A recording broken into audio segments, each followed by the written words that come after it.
Bueno, buenas tardes a todos. Antes que nada, quiero agradecer al doctor Marcos Di Pascua y a la Sociedad Uruguaya de Implantología y Prostodoncia por invitarme a hablar un poco de lo que uno hace día a día. Más que nada, uno hace mucho de la parte quirúrgica previa a la colocación de implantes, obviamente en una etapa, en una época donde eh, lo protético guía lo quirúrgico. La implantología de hoy se basa básicamente en buscar o crear un volumen óseo en base a la planificación protética previa que uno haya establecido. Básicamente lo que buscamos es restablecer el volumen de la cresta de acuerdo al diseño protético. La idea de escucharme, de hablar un rato hoy a la tarde, es básicamente hablar de dos injertos. Uno es el injerto de mentón y el otro es el injerto de rama mandibular para implantología. Nosotros usualmente nos encontramos con situaciones como esta. El paciente viene, ha perdido una pieza dentaria, ya sea en el sector anterior por traumatismo, que es muy común, o ha pasado demasiado el tiempo y nos viene a ver con un déficit óseo, con un defecto, tanto en sentido vertical como en sentido horizontal, que esto es un desafío desde el punto de vista protético, por la alta exigencia que tiene y por la alta demanda estética que tiene este sector. Otras situaciones donde no solamente falta una pieza dentaria, sino hay todo un sector completo en el cual el déficit óseo sigue siendo tanto vertical como transversal o horizontal y a su vez implica un mayor desafío. Ese mayor desafío es porque la extensión es mayor. Por eso, las diferentes alternativas que tenemos son utilizar este tipo de injertos, donde la bibliografía nos dice que básicamente el mentón nos da un injerto de tipo córtico esponjoso con resultados totalmente predecibles. Y que ese aumento puede ser predecible hasta 6 milímetros, totalmente predecible. Podemos hacer hasta 11 si queremos. Eh, eh, Totalmente predecible, que tanto en el sentido vertical como horizontal. También nos encontramos situaciones como estas, donde por el paso del tiempo, pérdida temprana de piezas dentarias, el desafío es aún mayor, porque nos incluye básicamente todo el maxilar. Hoy en día utilizamos o combinamos diferentes técnicas, ya sea injertos autólogos, colocación de implantes idiomáticos, levantamiento de piso de senos. Las herramientas que tenemos son múltiples. O situaciones como esta, donde esta es una paciente muy joven, una paciente de 38 años, donde consulta o viene después de estar 6 años bajo un tratamiento de ortodoncia, y donde se puede ver que las piezas dentarias están totalmente fuera de sus bases. Si ven, por ejemplo, la altura del incisivo lateral superior izquierdo, en la pieza 22 o 2.2, pueden ver que directamente está fuera de la base. Entonces, estas son las situaciones que se presentan o por las que los pacientes nos vienen a consultar. Y es ahí cuando pensamos en los sustitutos óseos. Los sustitutos óseos involucran todos aquellos materiales que utilizamos justamente, como su nombre lo dice, para sustituir el tejido óseo perdido. Eso incluyen autólogos, incluyen los heterólogos, los naturales, los sintéticos. Y la pregunta es, porque uno en la práctica diaria, uno que hace cirugía maxilofacial, se encuentra con estos casos, donde hay grandes pérdidas de tejido, o como esto, donde nosotros nos encontramos bajo situaciones tumorales, quísticas, ya sea tumorales benignas, tumorales malignas, y es un desafío el reemplazo de tejido óseo, que básicamente es el tema que nos compete o de que vamos a hablar hoy. Entonces, es fácil preguntarse si para situaciones como estas también, donde, donde necesitamos aumentar tanto el ancho como el alto, en el caso de, por ahí, de sinus lift o levantamiento de piso de seno maxilar, son resultados mucho más predecibles. pero en los otros casos son un desafío. Y la pregunta que yo o que nos tendríamos que hacer es si los materiales de sustitución son todos iguales. Porque por ahí uno cuando habla con otros colegas y bien dice voy a colocar hueso. Y uno no puede llegar a ver o no puede o trata de interpretar o de entender qué es lo que está colocando. Porque no es lo mismo colocar un fosfato tricálcico en su fase beta, que en realidad es beta fosfato tricálcico, es colocar hidroxapatita, colocar un injerto de óseo autólogo, varía un montón. ¿Por qué? Porque para nosotros poder buscar reemplazar el tejido óseo perdido, o restituirlo, o regenerarlo, y tener un resultado predecible, básicamente tenemos que conocer de qué material hablamos. Básicamente todos estos materiales tienen o buscan, o las características de los injertos en general, son tres. Uno es la osteoconducción, que es darle el soporte, la estructura para a partir de la cual se forme el tejido óseo. La mayoría, todos los materiales que nosotros utilizamos, ya sean naturales o sintéticos, son osteoconductores. Brindan esa superficie a partir de la cual se puede formar tejido, indistinto cuál sea. Osteoinducción básicamente está representado por las moléculas que inducen a la diferenciación de las células ectomesenquimáticas indiferenciadas en osteoblastos, en el sitio, ¿sí? Ya sea de la injuria o el sitio que estamos preparando para que se regenere el tejido. Y básicamente, por ejemplo, estos son las BMP, la proteína morfogenética ósea, básicamente las 2 y las 7, que son las que más se utilizan en nuestro campo, y la osteogénesis. La osteogénesis es la capacidad de sintetizar tejido óseo. Ese tejido óseo, o sea, el único de lo que existen hoy en día, el único material eh, que es capaz de poder cumplir con esto es el injerto óseo autólogo. Hoy en día, de hecho es en el campo en el que yo me desarrollo y aparte del ambiente quirúrgico, que es la parte de investigación, yo hago investigación en ingeniería de tejidos, y nosotros podemos hacer que estas propiedades, ¿sí? Llevarlas a un material. Pero eso excede el costo del día a día, del consultorio, de,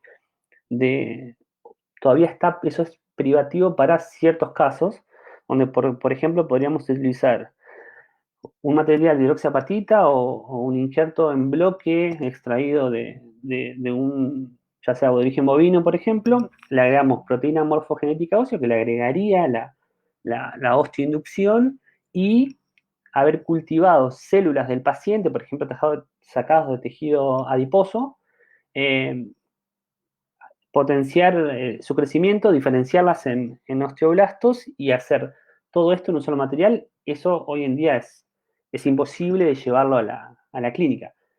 Pero es importantísimo conocer qué hace o qué tiene cada una de las cosas que nosotros utilizamos en nuestra práctica diaria.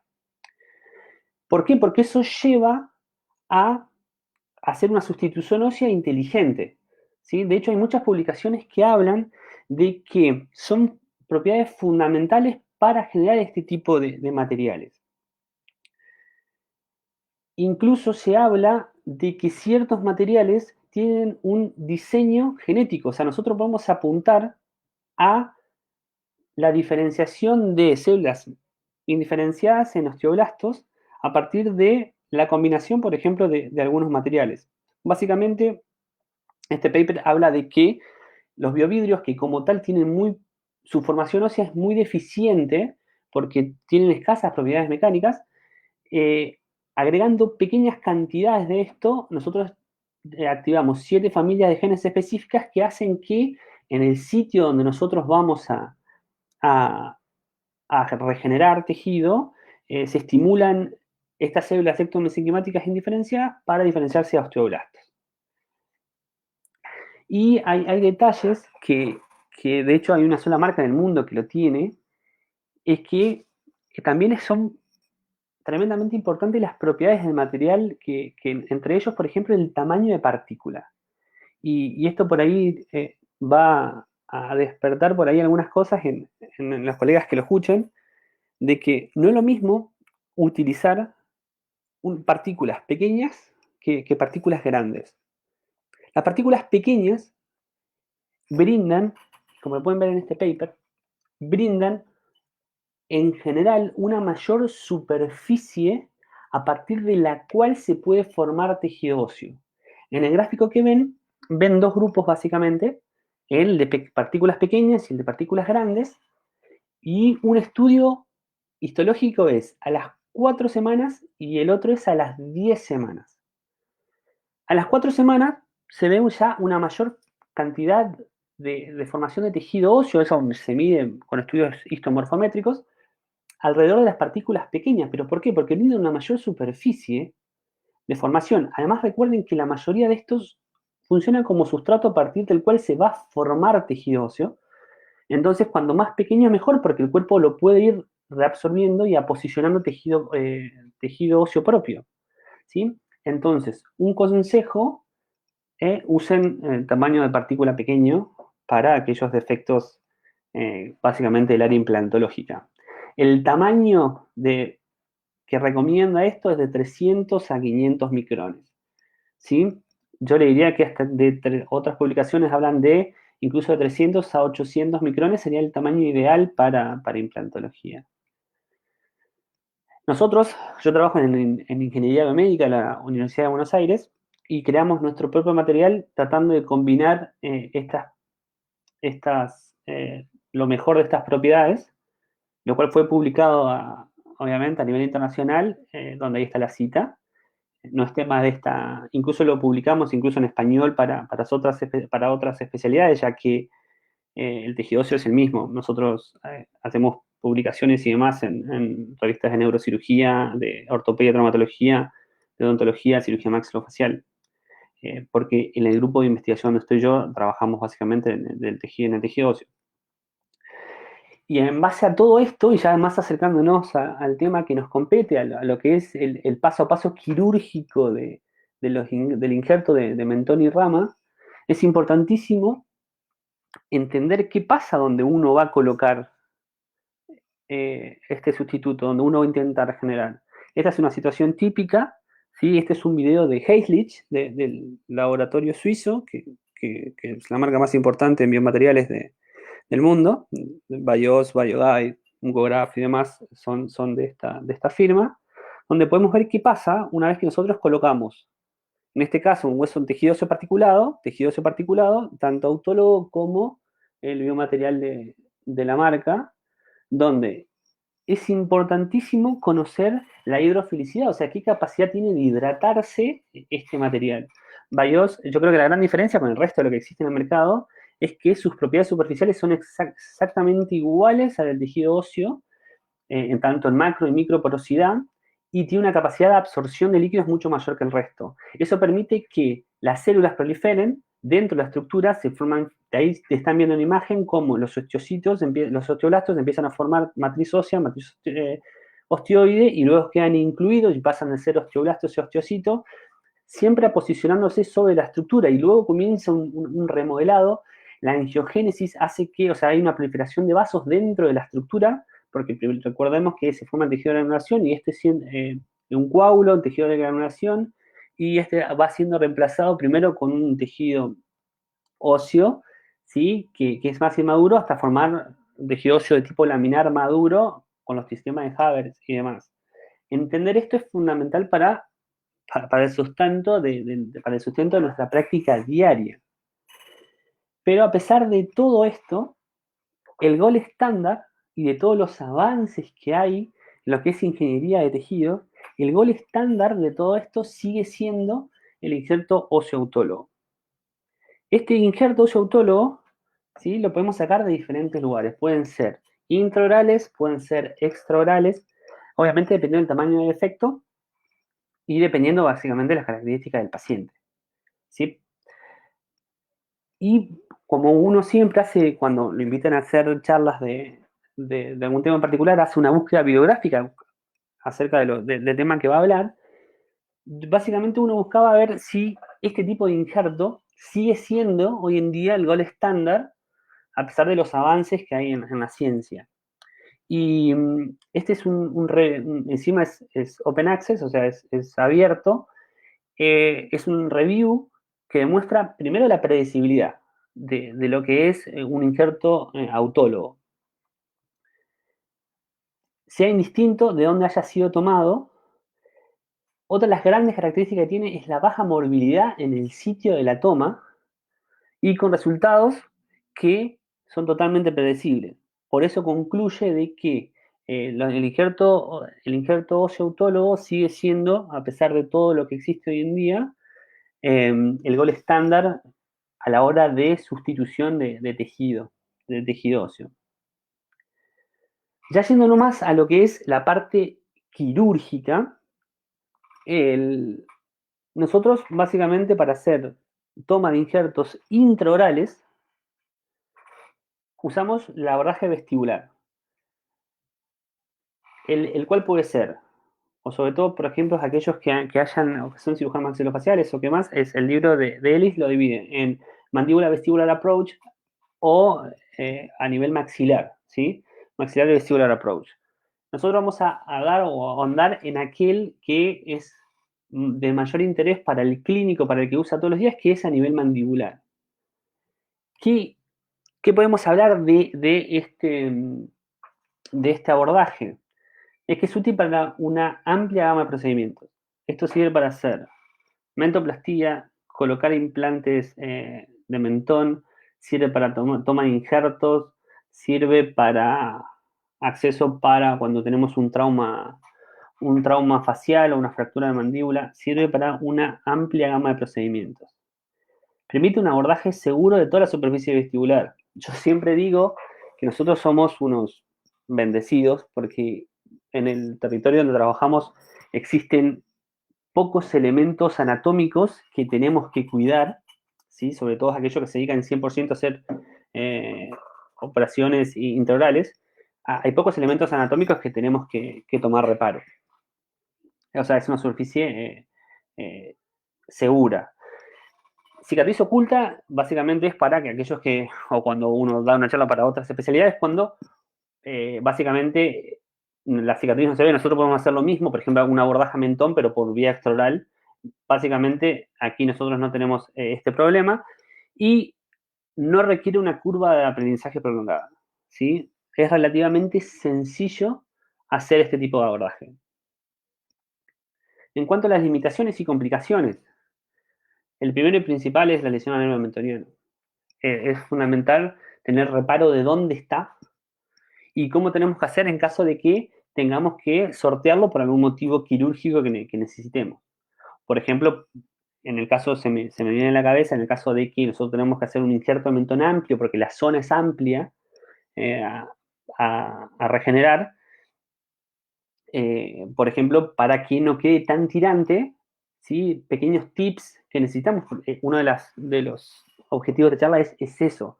Cuando uno escucha una charla, básicamente se lleva pequeñas cosas o tips que le hacen más fácil su práctica, o por lo menos eso es lo que busco yo en una charla cuando voy a escucharla. Básicamente, la idea es ahora es mostrarle cómo hacer para no tener complicaciones y estar totalmente seguro ahora cuando vemos la parte de anatomía en el nervio mentoniano. Básicamente esto es más para trauma, porque tiene limitaciones en algunas zonas de acceso a las regiones posteriores, porque hablamos de un abordaje maxilar vestibular de todo el sector, desde gonion a gonion, o sea, desde ángulo a ángulo. Esto es muy importante, que es la malposición del labio, ¿sí? Cuando uno no ha tomado referencias o pequeños puntos de guías y no sutura bien, puede llegar a ocasionar una alteración estética en el paciente. ¿Sí? Entonces la malposición del labio puede llevar incluso a esa alteración estética. En cuanto a la anatomía quirúrgica, básicamente en todo lo que es sector vestibular o mandibular hay tres elementos, le diría dos y medio, porque hay uno que básicamente casi nunca se ve, excepto que haya algún problema, que son el nervio mentoniano, como veníamos hablando, el músculo borla de la barba, o músculo mentoniano, y la arteria y vena facial. Vamos con el primero. El nervio mentoniano es la única estructura neurovascular importante en esta zona de abordaje. Obviamente es rama terminal del nervio alveolar inferior y es sensitivo. El agujero mentoniano está ubicado principalmente, ¿sí?, o generalmente entre los premolares o más hacia el segundo premolar, por debajo del segundo premolar. Y otra cosa muy importante desde el punto de vista quirúrgico es no olvidarse del loop, de la pequeña curvatura que tiene, ¿sí?, que primero sobrepasa el agujero y luego vuelve, que según los últimos estudios eso no sobrepasa los 3.4 milímetros en longitud, lo cual es importante para determinar el sitio hasta donde es seguro extraer el, el injerto. En cuanto a los vasos faciales, arteria y vena facial, usualmente nunca se ven, pero hay que tener en cuenta, sobre todo, por ejemplo, lo visto por ahí en situaciones donde nosotros aumentamos el nivel o el rebordo o la altura ósea en el sector posterior y obviamente cortamos, hacemos la periosteoplastía para que el colgajo nos dé más tela para poder cerrar. Si nosotros esto lo hacemos muy inferior y lo hacemos indiscriminadamente, no hay que olvidar que los vasos faciales pasan pegadito en la fosa que tienen, que pasan los vasos faciales, y es extremadamente raro, pero se describe en este abordaje, ¿sí?, la posibilidad de lesionarlos siempre y cuando obviamente uno seccione demasiado el periósteo y continúe avanzando en profundidad. Y el único elemento muscular importante que nos interesa a nosotros es el músculo borla de la barra o músculo mentoniano, que si lo vemos aquí, obviamente está situado entre la parte superior de la sínfisis y la eminencia mentoniana, obviamente es par, es pequeño y conoide, y entre ellos siempre hay un rafe medio que es fibroso, incluso se puede ver a veces tejido de pozo entre ellos. ¿Cuál es la acción de este músculo? Es el que eleva el mentón y el labio inferior. Como mencionaba, desde el punto de vista quirúrgico es el único importante, porque el resto, al levantarla en forma superióstica, quedan todo por encima. Se debe reposicionar porque si no, y esto es muy importante, lo que mencionamos sobre la estética, es si no cae y puede modificar la expresión facial. De hecho, algunos libros en inglés lo mencionan, la traducción sería como queda como carita de bruja, como el mentón caído hacia abajo. Por eso en la sutura se tiene que hacer el plano muscular para no modificar los patrones estéticos. Y otra cosa importante desde el punto de vista clínico es que su origen es el que determina la profundidad del surco vestibular. Y está inervado por el nervio facial, ¿sí?, por la rama marginal mandibular. Entonces, si nosotros, ya habiendo reconocido lo que es la anatomía de esta región, la importancia de los materiales y lo que es el injerto óseo autólogo, básicamente la técnica quirúrgica la podemos dividir en 3 etapas. La primera etapa es la exposición del lecho receptor, ¿sí? Es dejar todo preparado para no perder tiempo para recibir al injerto. La toma del injerto en sí y la colocación de ese injerto en el lecho receptor. Básicamente las consideraciones en cuanto a la exposición del lecho receptor es tener un abordaje amplio, ¿sí? Obviamente todos sabemos que si lo hacemos intraclavicular, el mismo puede llevar a recesiones gingivales y más en zonas de alta demanda estética, es todo un tema, por eso siempre hay que tratar de alejar las incisiones en caso de que involucren otras piezas del sector anterior. Pero básicamente el único recaudo es tener una zona de trabajo cómoda. En cuanto a la toma del injerto, podemos hacerlo desde el punto de vista pedagógico, dividirla en etapas. La primera es una etapa más general que utilizamos cuando hacemos cirugía maxilofacial a nivel de quirófano, pero es un tips que pueden llevarlo para la práctica diaria porque facilita las cosas, que es la inyección del vasoconstrictor. Después hacemos la incisión, el diseño de la incisión es muy importante. Luego hacemos la disección superióstica, la toma del injerto y finalmente el cierre de la zona donde tomamos el injerto. Entonces empecemos con injerto de mentón. La colocación del vaso constrictor, nosotros la hacemos para, o lo que uno busca con esto, es hacer una disección subperióstica, una disección hidráulica. A medida que entra el líquido, se van despegando los tejidos y nos hace realmente mucho más fácil a la hora, después que hagamos la incisión, despegar toda la estructura. Si aquí lo estamos haciendo con anestesia general, porque es un paciente que tiene una fractura paracinficiaria, pero si yo esto lo haría en el consultorio, lo que hago es anestesio bien, como tradicionalmente como se hace, y luego con solución fisiológica, ¿sí? Coloco líquido, ¿sí? No demasiado aquí porque necesitamos hacer una disección amplia, pero entonces eso lo que hace es despegar, hacer una disección hidráulica, y luego cuando yo hago la incisión, prácticamente sale todo limpito y es mucho más sencillo. El segundo paso es la incisión. Y acá hay dos cosas importantes a ver. El primero es el sitio de emplazamiento.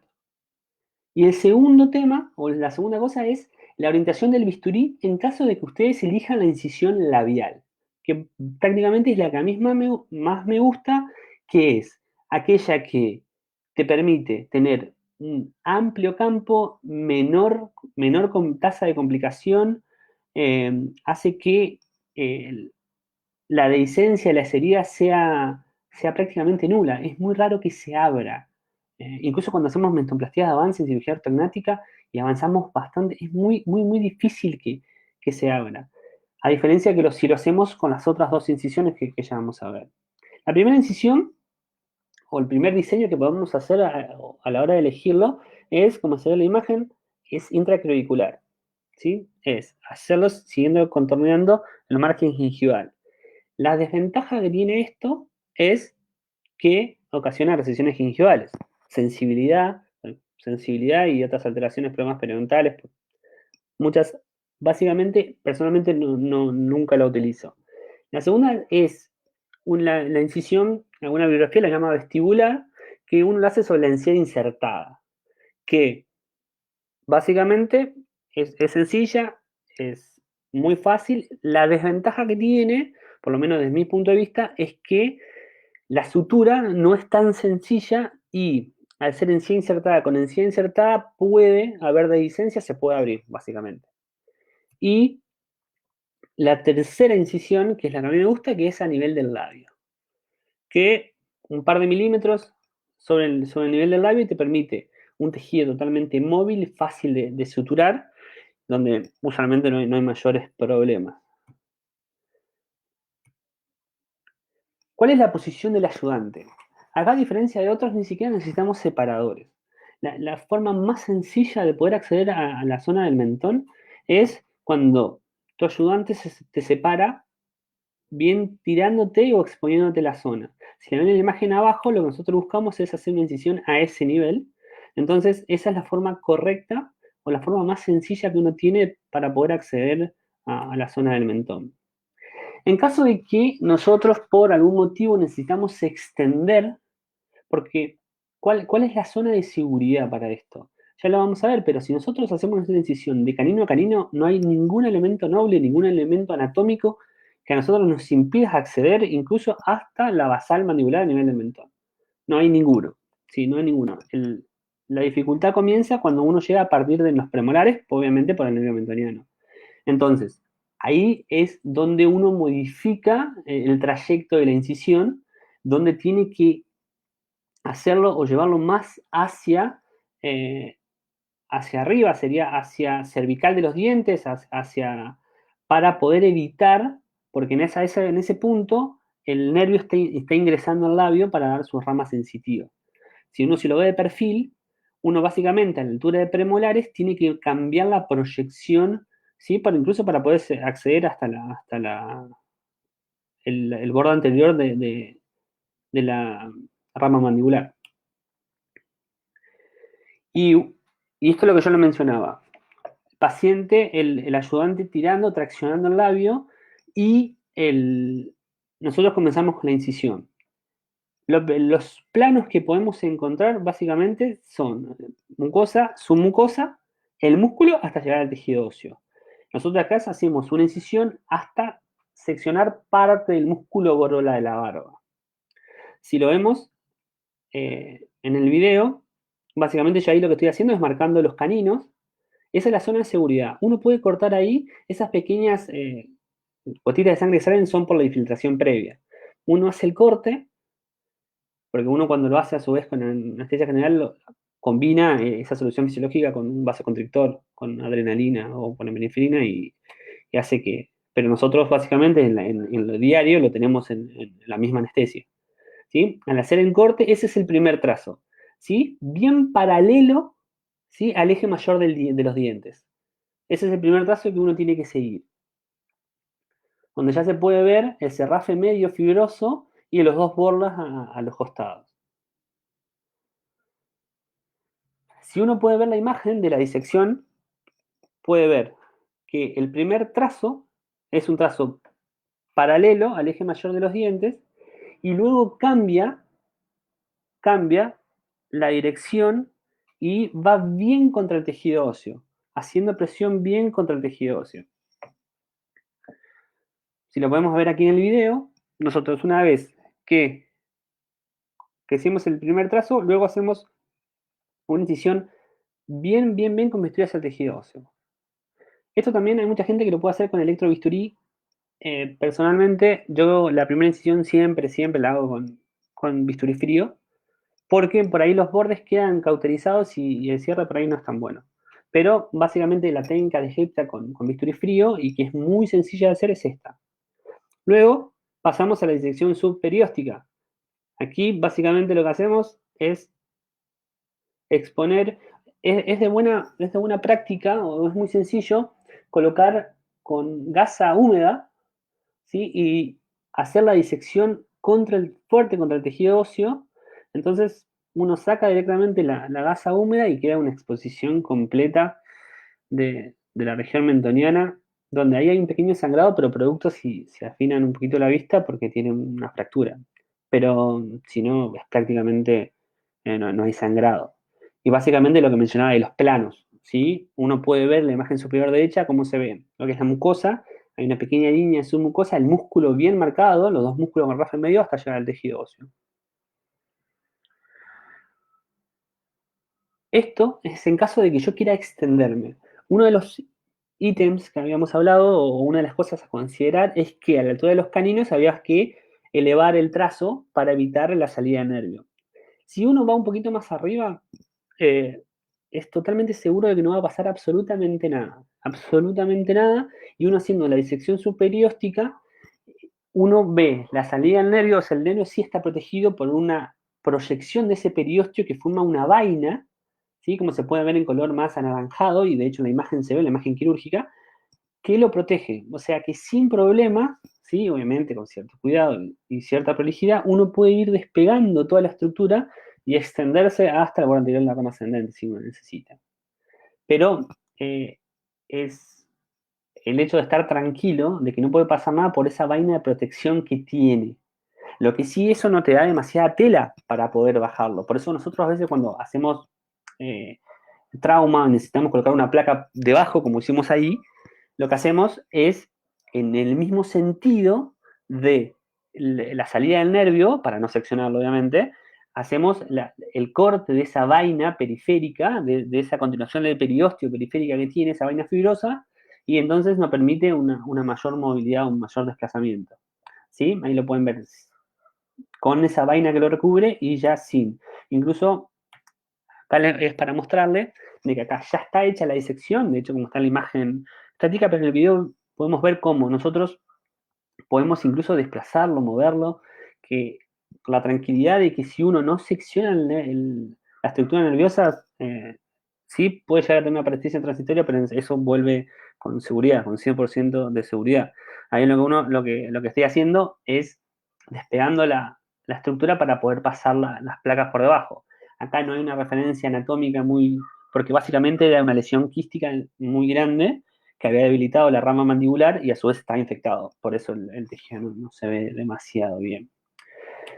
En cuanto a la rama es mucho más sencilla. Si el otro no llevaba dificultades desde el punto de vista quirúrgico, la rama lo es menos. lo podemos hacer prácticamente dos incisiones.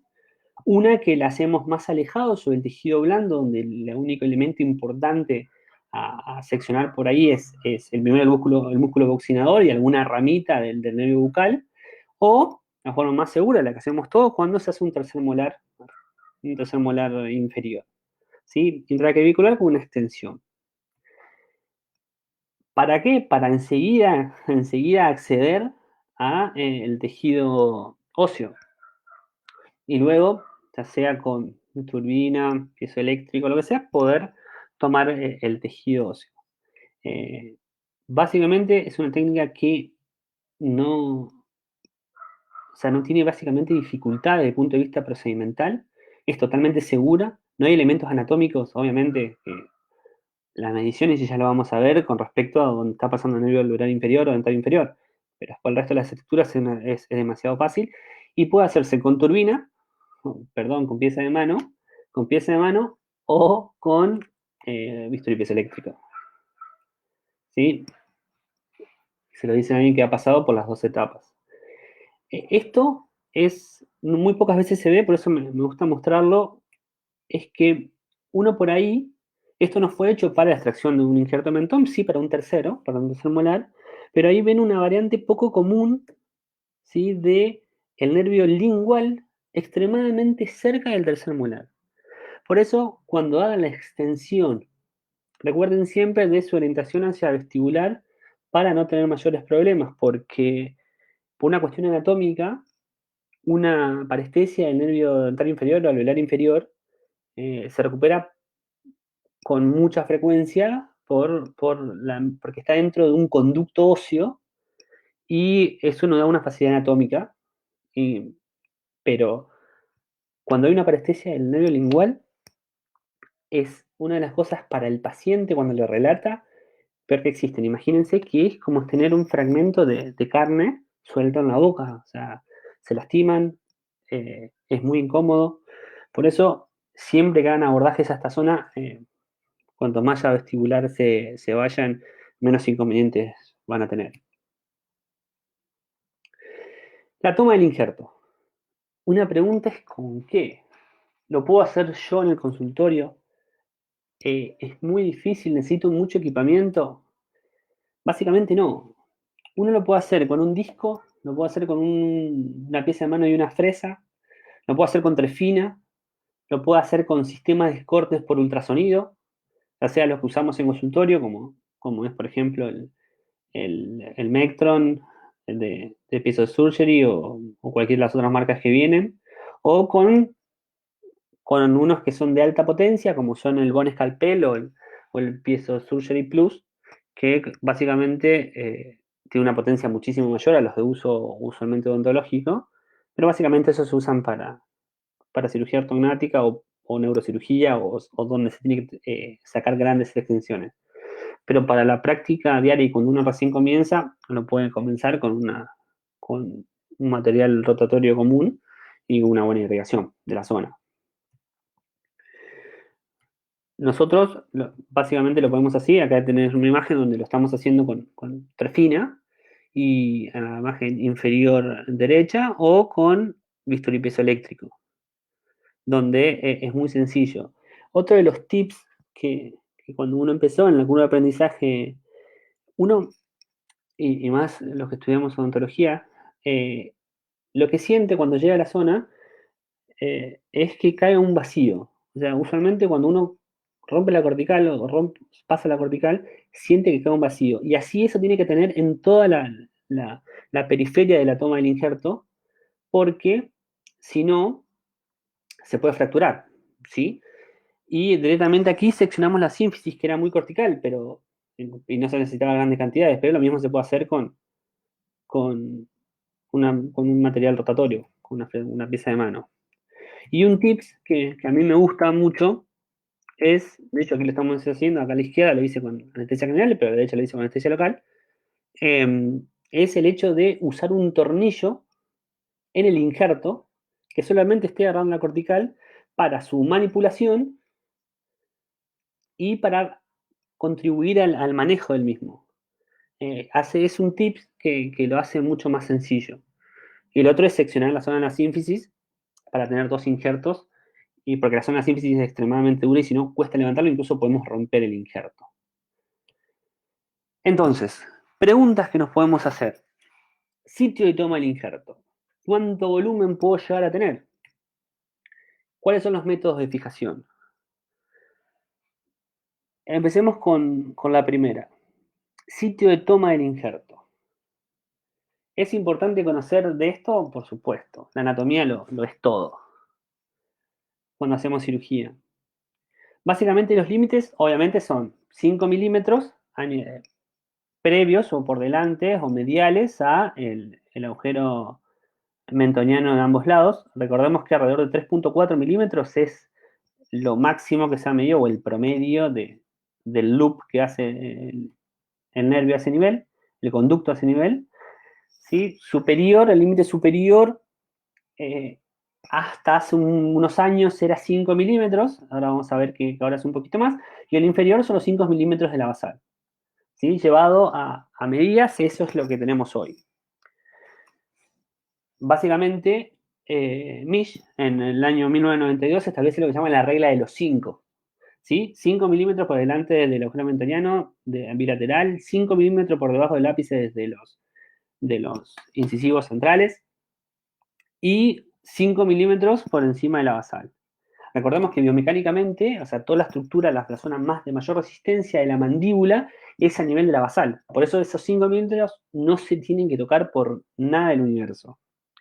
Hoy en día se sabe que pues, se hicieron estudios por tomografía, con tomografía volumétrica, con CONBIN o CBCT, depende de qué parte lo estén escuchando, las diferentes formas de llamarlo, donde se vio que el canal incisivo pasa en promedio a 8.9 milímetros de lo que son los ápices de los incisivos inferiores. Entonces, se hicieron estudios y se determinó que cerca del 97% de los injertos que se retiraban o se tomaban de esta zona tenían parte del conducto incisivo. Y eso puede traer consecuencias desde el punto de vista de la sensibilidad, atrofia pulpar y demás a nivel de los incisivos. Por eso hoy en día incluso hablan de 8 y algunas publicaciones de 10 milímetros por debajo de las raíces o los ápices de las piezas dentarias inferiores. Y si quieren más detalles, 6.9 creo de los caninos. Entonces, es importante el tema de la basal, súper, una cuestión biomecánica. Y en sentido vestíbulo-lingual, ¿sí? Podemos extraer todo lo que queramos hasta la cortical lingual. Y es tan así, si nosotros respetamos los 5 milímetros inferiores, nosotros podríamos atravesar de lado a lado. De hecho, yo por ahí hago cirugías para pacientes con apneas, donde no hacen una ortognática y necesito adelantar bastante, donde traigo completamente la estructura, o sea, paso de lado a lado y traigo, no, recuerden que la inserción de la lengua básicamente está las apófisis genio-gloso, toda esa estructura la llevo para adelante, sacando todo este segmento anterior y llevándolo hacia adelante.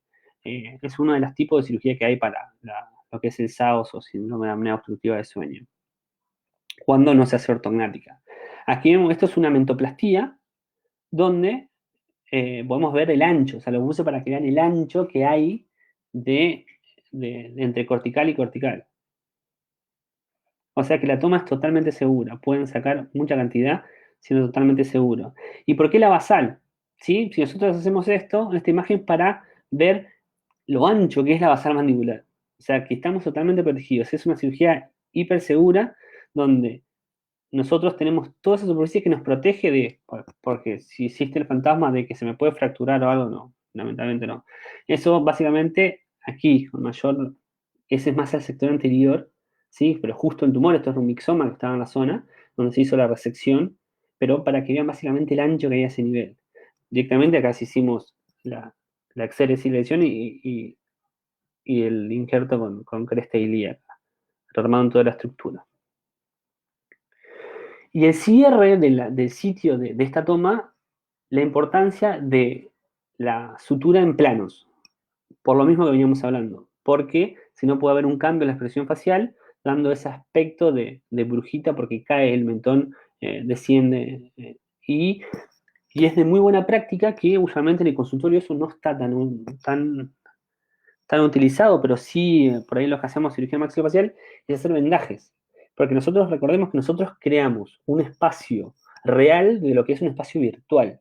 Pero entonces ahí se pueden acumular líquidos, se puede formar un hematoma y eso es tremendamente doloroso y facilita la colonización posterior de bacterias para que tengan una infección. Entonces, algo de buena práctica es hacer una mentonera para evitar que se acumule líquidos ahí o eso forme un hematoma. ¿Sí? Eso es un tip también a considerar. Y para la rama, el ancho nosotros que podemos tener básicamente va a ir de 6 a 8 milímetros con seguridad. El alto aproximadamente hasta la zona con seguridad nervio 10 milímetros, incluso a veces bastante más. Y la extensión en el sentido anteroposterior de alrededor de 15 milímetros. O sea, la zona de la rama da un excelente, es una excelente zona de hora, muy fácil de acceso, con cero complicaciones o muy pocas complicaciones. Lo que sí es la diferencia del tipo de injerto. El injerto de rama mandibular es más cortical. Eh, eso lo hace que para por ahí grandes superficies, también por ahí me gusta un poco más el injerto de mentón porque es más córtico esponjoso. Eh, y tiene mayor cantidad de celularidad, ¿no? Que los que dan esa capacidad de osteogénesis. De hecho, eh, Misch en su libro habla del tipo de hueso que te da estos injertos. Y básicamente los injertos, tanto el de rama como el de mentón, te dan un tipo de hueso tipo D1, entre D1 y D2. ¿Sí? O eso se mide de acuerdo a la tomografía en unidades Hanfield, y lo que te hace es cuando en aquellos corticales, o una cortical densa, el D1, cuando tiene un número mayor a 1250 unidades Hanfield, y en aquellos que tipo D2, que también siguen siendo muy aptos, muy resistentes, muy duros, pero es con cortical, que es un poco más porosa, y las trabéculas son un poco más finas, y en unidades Hanfield serían aproximadamente de 850 a 1250 el D2. Entonces, los límites, tenemos, está dado por el nervio el posterior, el anterior básicamente nunca se extiende por el espesor de lo que es la línea oblicuo externa, no más allá de distal del primer molar, ahí ya es demasiado anterior. Nosotros cuando hacemos la sagital de rama para hacer la ortognática, es ahí donde hay que tener cuidado para que no quede demasiado fino y no se nos rompa cuando hacemos la separación.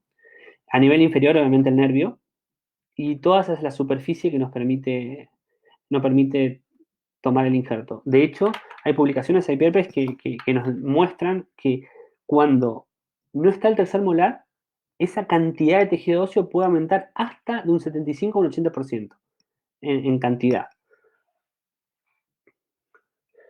El volumen, más o menos lo veníamos hablando. Hay últimas, las últimas publicaciones nos dicen que la cantidad de tejido óseo para los volúmenes que manejamos a nivel intraoral son totalmente suficientes. ¿Sí? Por ejemplo, y este es uno de los papers que menciona que la cantidad de tejido córtico esponjoso, ¿sí? Puede aumentar hasta un 80%, ¿sí? Cuando no está el tercer molar. Entre otras las características importantes es que el canal en la tomografía, el 97% de las veces fue encontrado en el canal mandibular dentro del injerto, y el volumen en mandíbula fue de aproximadamente 3,5 centímetros cúbicos, y lo que se podía extraer a nivel de retromolar andaba en 2,6, ¿sí? Con sus respectivas desviaciones estándar. Pero el volumen en general en centímetros cúbicos para lo que es la región, para que es a nivel intraoral y colocación de implantes, es más que suficiente. Básicamente, las mediciones que se hicieron para determinar esos volúmenes fueron de este tipo, que básicamente lo que veníamos hablando en cuanto a las mediciones del sitio. Y otra cosa de las que destaca este paper es la diferencia obviamente con el paso del tiempo. ¿Sí? El sector posterior es bastante estable en el tiempo, pero mientras que el sector anterior, con la pérdida ósea, hay una gran disminución del volumen que nosotros podemos tomar. Las herramientas tecnológicas en sí, hoy en día, nos permiten una amplia gama de procedimientos para poder obtener esto, pero un montón de herramientas. Pero la pregunta es, ¿me sirven a mí todas estas herramientas, ya sea el Blue Sky o los escaneos faciales o la herramienta de tomografía para este tipo? Contribuyen, yo no digo que no, pero no son netamente necesarios para lo que nosotros utilizamos. Para determinar el volumen de este tipo de tejidos, nosotros simplemente necesitamos un programa donde podemos ver en la tomografía, en el corte volumétrico, podemos medir. ¿Sí? Acá yo estoy utilizando el Dolphin, que también es para cirugía ortognática, pero hay miles de programas abiertos que a nosotros nos permiten determinar el volumen, básicamente sabiendo cuánto. De hecho, se ven ahí, la cortical, la basal mandibular mide aproximadamente 5 milímetros, que es lo que tenemos que respetar, los 8 milímetros de separación hacia lo que es el incisivo inferior, ¿sí? Y cuánto tenemos se hace la cortical posterior. De hecho, con eso, con esas medidas ya podemos sacar el volumen o principalmente esta programa en sí te permite sacar el área midiendo todas las estructuras punto por punto, todas las estructuras que nosotros tenemos para poder el volumen que tenemos aquí, que habla de 112 milímetros cuadrados en este punto, ¿sí? Si lo vemos en otro, va sumando y haciendo un promedio general de toda la zona.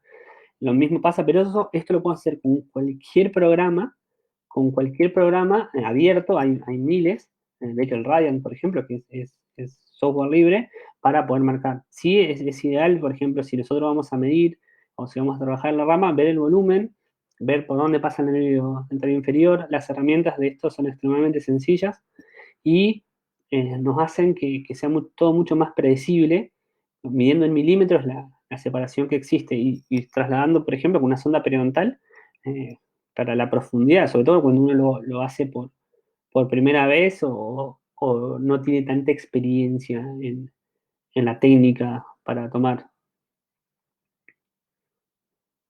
Los métodos de fijación.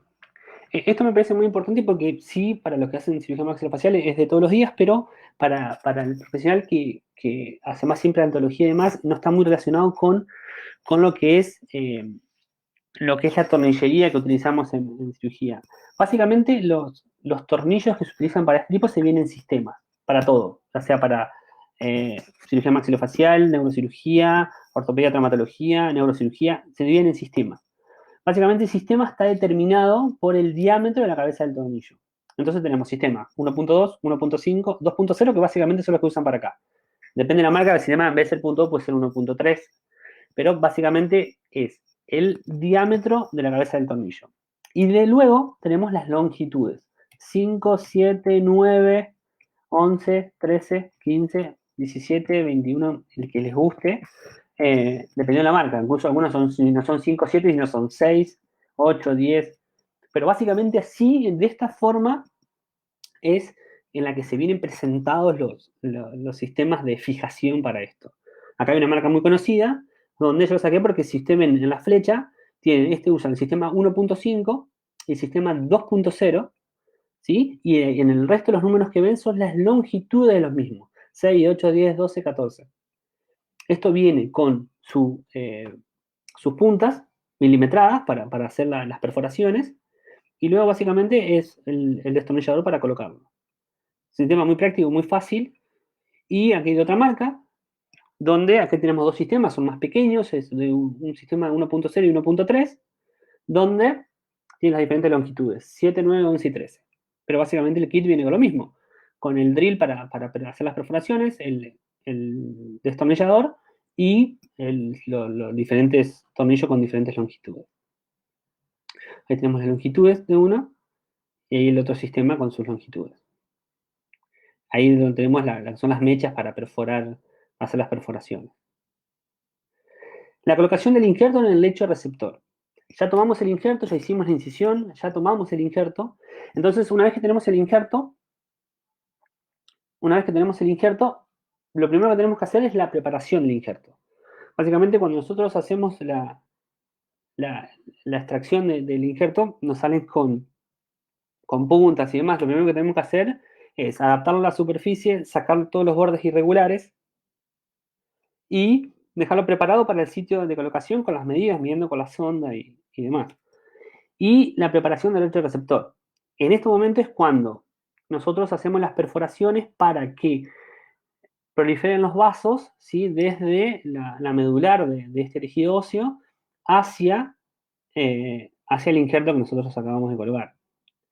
Algo que es muy práctico y que a mí me gusta mucho, yo tengo esta pinza que es para posicionar el injerto y que hace que sea todo mucho más sencillo, pero si no lo puedo hacer, y de hecho ya tenía puesto el tornillo, que es una forma fácil de manipularlo. Eh, Aquí ven dos imágenes de dos cirugías, en donde una es con un... A mí básicamente me gusta mucho el sistema 2.0, porque con un solo tornillo uno puede tener una fijación importante.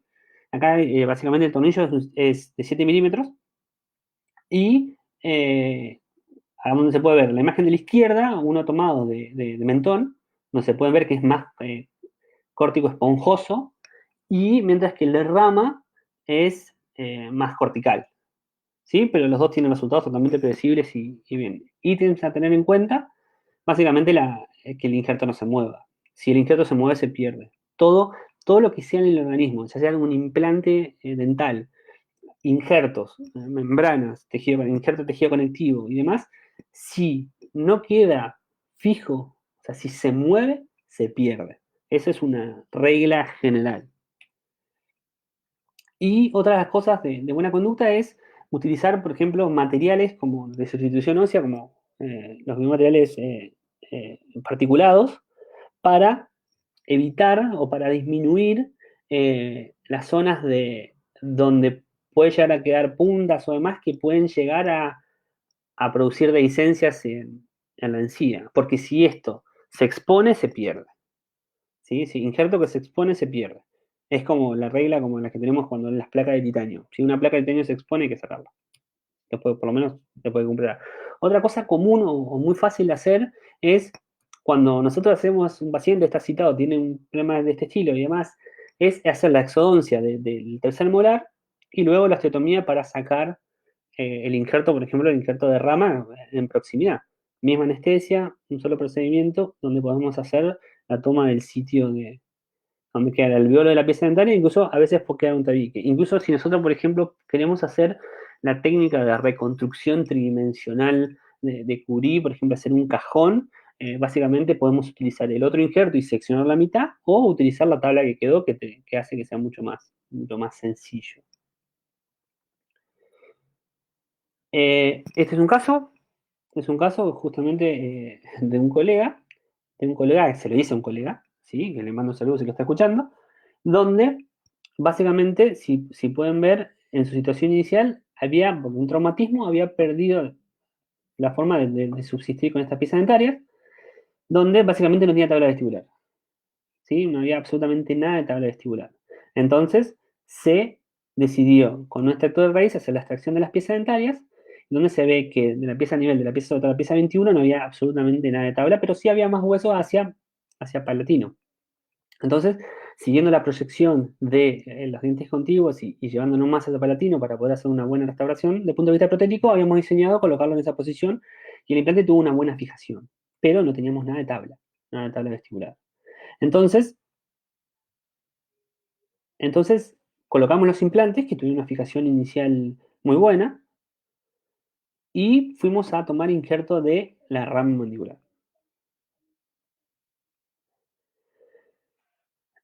El tema aquí pasaba porque si una vez que nosotros colocáramos el injerto, como se ve en la imagen, nosotros el tornillo de fijación iba a ser difícil, excepto que lo cambiamos de orientación y demás, pero eso podía hacer que la encía que lo recubra se exponga, que se tenga una licencia y se exponga al injerto. Entonces, una solución fue utilizar una placa de titanio, sistema 1.5, y de esa forma, como se ve en la imagen inferior, reconstruimos todo el reborde utilizando una placa de titanio, y en forma posterior colocamos biomaterial para em, biomaterial para rellenar aquellos pequeños espacios, aquellos gaps y poder mantener eh, lo, el volumen que nosotros necesitamos y regularizar los bordes posteriores. Otro caso donde, si se pueden ver, sobre todo en la imagen superior derecha, se ve la pérdida de tejido óseo, porque había zona de premolares, que es una hipercomún y con desplazamiento de la otra pieza, donde Básicamente hicimos lo mismo, exposición de la zona, toma de injerto de rama, ¿sí? Colocamos el injerto, lo soñamos con la pinza, colocamos material, biomaterial en la periferia de la lesión con 2 tornillos de fijación para que no rote, no se mueva, y el cierre. O sea, es una técnica muy fácil, muy sencilla, muy predecible y que te da seguridad. Por eso la pregunta que sigue es seguro esto? Las publicaciones por donde ustedes recurran o vayan en la bibliografía, habla de que en estudios retrospectivos muestran la tasa de éxito y con las menores complicaciones posibles en el área. Lo que sí se ve es que las pequeñas alteraciones que ocasionan en los pacientes son totalmente temporarias, ¿sí? Y siquiera alguna no repercute en lo que es en su vida, el estilo de vida del paciente. Aunque si uno ve en otras publicaciones, hablan de que puede llegar a generar, que no es tan seguro, que puede llegar a generar alguna alteración, pero sinceramente no concuerdo, son extremadamente pocos los casos donde muestra algún tipo de complicación posterior. La zona, usualmente esto no, el paciente no se queja, no duele de esa toma de este injerto, y lo que sí puede llegar a quedar, si uno no coloca material en la zona donde tomó el injerto y saca un injerto importante, puede llegar a quedar una concavidad en la zona, aumentando a nivel estético lo que es el surco mentolabial. Entonces, de lo que hemos hablado acá, de lo que hemos compartido, básicamente, ¿qué conclusiones me gustaría a mí que se lleven? Porque uno se lleva de todo esto, se lleva tips que puede llevar para su práctica privada. El primero, que es un procedimiento quirúrgico que con una curva de aprendizaje rápida.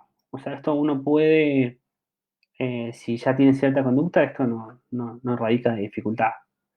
Es un procedimiento muy sencillo, muy seguro, y siempre que uno se extienda entre caninos, entre canino a canino, eh, no va a tener problemas.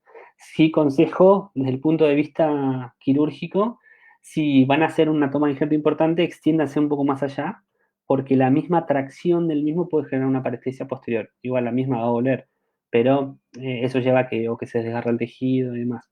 Es de buena práctica y hace mejor postoperatorio.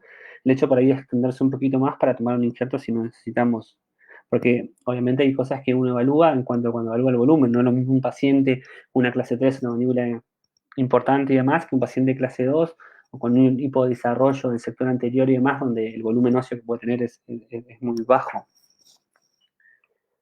Lo otro que es importante conocer es que no se necesita un instrumental especializado. Sí, es importante saber que uno tiene que conocer que necesita tornillos, que necesita un pequeño conocimiento de lo que es los sistemas de tornillo y sistema de fijación, que uno usualmente no está tan en relación, no tan embebido esto si no hace cirugía maxilofacial o demás, pero es algo que tendría que tener en el consultorio. De hecho, hay varias marcas que tienen sus kits. Y, pero básicamente uno no, me refiero con esto a que uno no necesita un bisturí piezoeléctrico para un sistema de corte por ultrasonido para poder hacer este tipo de cirugías. Lo que uno tranquilamente lo puede hacer con un material rotatorio cuando opera en pieza o con una trefina. La trefina es extremadamente sencillo, yo cada día lo uso más. De hecho, en cuanto al uso de trefina, Hunt y Janovic ya lo hace años que lo postularon.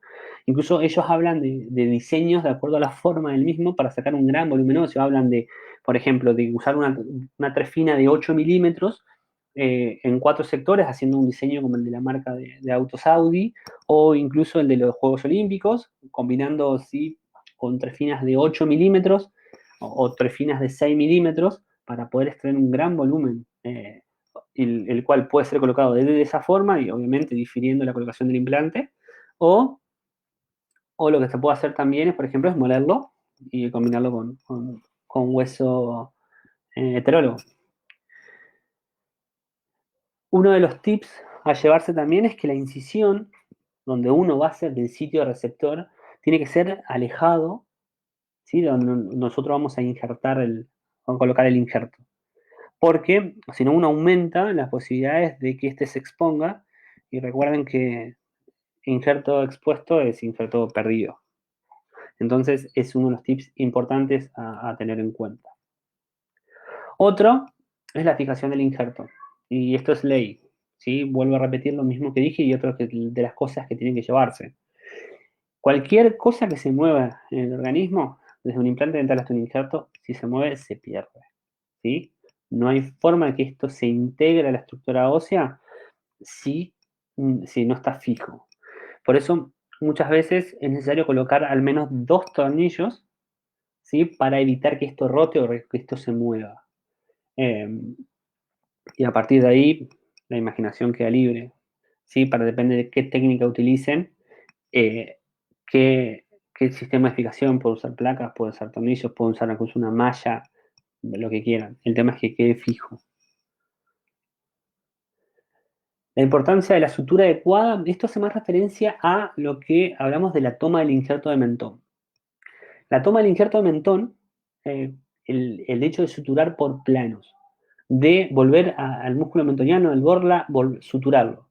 ¿Sí? Eso se puede usar, lo puedes hacer con Vicryl o con alguna sutura reabsorbible, donde es importantísimo que hagas la sutura del plano muscular, porque si no, eso va a generar alteraciones estéticas.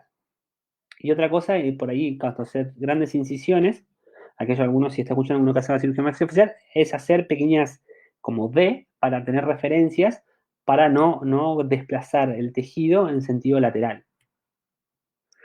Y otra de las cosas importantes que tiene es que esto tiene un resultado predecible. O sea, es como hoy en día la implantología moderna, nosotros lo que hacemos es hacer un diseño protético a partir del cual nosotros vamos a aumentar la cantidad de tejido óseo a partir de ese diseño protético.